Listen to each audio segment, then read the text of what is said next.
আজ আমরা যে বিষয় নিয়ে আলোচনা করব সেটা হচ্ছে দূরত্ব বা ইংরেজিতে যেটাকে বলে ডিস্টেন্স। তোমরা যদি বলগতি চ্যাপ্টারটা না দেখে থাকো তাহলে আমি এখানে দিয়ে দিচ্ছি আই বাটনে, তোমরা দেখে নিও। তাহলে চলো আজকের এই ভিডিওটা শুরু করা যাক। প্রথমে আসছি দূরত্বের সংজ্ঞাটাকে দেখে নি। সংজ্ঞাতে কি বলছে? বলছে যে সময়ের সঙ্গে একটি বস্তু বা কণার অবস্থানের পরিবর্তন হলে তার প্রাথমিক এবং অন্তিম অবস্থানের মাঝে অতিক্রান্ত পথের দৈর্ঘ্যই হলো ওই বস্তু বা কণার দ্বারা অতিক্রান্ত দূরত্ব। ভালো করে বুঝি। এটা তোমার বাড়ি, এটা তোমার স্কুল, এটা তুমি। সাপোজ তোমার বাড়ি থেকে তোমার স্কুলে যেতে আধা ঘন্টার সময় লাগে। তুমি তোমার বাড়ি থেকে বেরো 10টার সময়, স্কুলে পৌঁছাও 10:30টার সময়। বেশ, তাহলে এবার কি বলছে যে সময়ের সঙ্গে একটি বস্তু বা কণার অবস্থানের পরিবর্তন হলে হচ্ছে কি? অবশ্যই হচ্ছে, সময় চেঞ্জ হচ্ছে, কারণ তুমি 10টার সময় বেরোচ্ছ, তুমি এখানে পৌঁছাচ্ছ 10:30টার সময়, মানে টাইমটা চেঞ্জ হলো। তোমার অবস্থানের পরিবর্তনও হচ্ছে, তুমি এক সময় 10টার সময় তুমি তোমার বাড়িতে ছিলে, 10:30টার সময় তুমি তোমার স্কুলে পৌঁছে গেলে, তার মানে সময়ও চেঞ্জ হচ্ছে এবং তোমার অবস্থানও চেঞ্জ হচ্ছে। এটাই বলেছে ফার্স্ট লাইনে। তারপরে বলছে যে তার প্রাথমিক অবস্থান, তোমার প্রাথমিক অবস্থান কি ছিল? তোমার বাড়ি। এবং তোমার অন্তিম অবস্থান কি? তোমার স্কুল। তাহলে এই যে তোমার প্রাথমিক অবস্থান এবং অন্তিম অবস্থান, মানে তোমার বাড়ি এবং তোমার স্কুলের মধ্যে যে ডিস্টেন্সটা, যে দৈর্ঘ্যটা আছে, যে পথে তুমি পাড়ি দিয়ে তুমি তোমার বাড়ি থেকে স্কুলে গেছো, সেইটাই যে দৈর্ঘ্য, সেইটাই হচ্ছে তোমার অতিক্রান্ত দূরত্ব। বা যে বস্তু বা যে গাড়ি যেই যাক না কেন, তার অতিক্রান্ত দূরত্ব সেটাই হবে যে পথে তুমি পাড়ি দিয়ে একটা পয়েন্ট থেকে একটা পয়েন্টে গেছো। অ্যাজ সিম্পল অ্যাজ দ্যাট, খুবই সোজা। পরের লাইনে কি বলছে? পরের লাইনটা ভালো করে নোট করে নিও, কারণ এখান থেকে শর্ট কোশ্চেন আসে। বলছে যে দূরত্বের মান আছে কিন্তু অভিমুখ নেই, তাই দূরত্ব হলো একটি স্কেলার রাশি।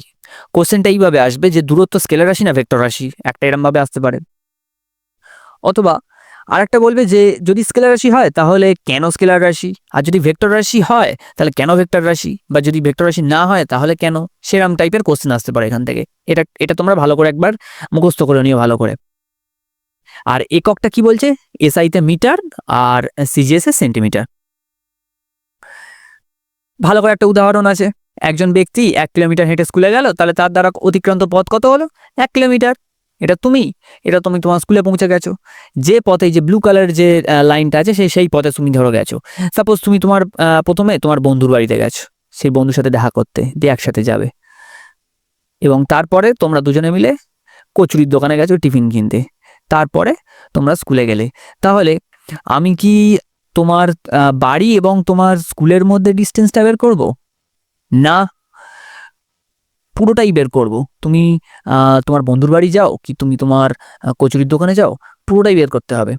তুমি যে পথে পাড়ি দিয়ে তুমি গেছো, যতটা পথ তুমি অতিক্রম করেছো, সেটাই তোমার দূরত্ব, সেটাই তোমার অতিক্রান্ত দূরত্ব। বোঝা গেছে?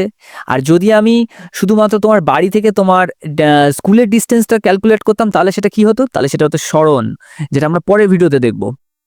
এখন সেটা থাক। আর পরের লাইনটা কি বলছে? বলছে একটি গতিশীল বস্তু দ্বারা অতিক্রান্ত দূরত্ব কখনোই শূন্য হতে পারে না। তুমি তোমার বাড়ি থেকে বেরিয়েছো এবং সময়ের সাথে সাথে তোমার অবস্থানে চেঞ্জ হয়েছে এবং তুমি তোমার স্কুলে পৌঁছে গেছো, তাহলে তোমার দূরত্ব কি কখনো শূন্য হতে পারে? না। 1 কিলোমিটার হোক, 2 কিলোমিটার হোক, তুমি কিন্তু হেঁটেছো, তাই সেটা কোনোদিনই শূন্য হতে পারে না দূরত্ব। কিন্তু কি শূন্য হতে পারে সেটা যদি জেনে থাকো তাহলে অবশ্যই কমেন্টে লেখো, আর যদি না জেনে থাকো তাহলে নেক্সট ভিডিওটা অবশ্যই দেখো। আর পুরো প্লেলিস্টটা একবার তোমরা চেক করে নিও, এখানে প্লেলিস্টটা দিয়ে দিলাম। দেখা হচ্ছে পরের ভিডিওতে। টাটা।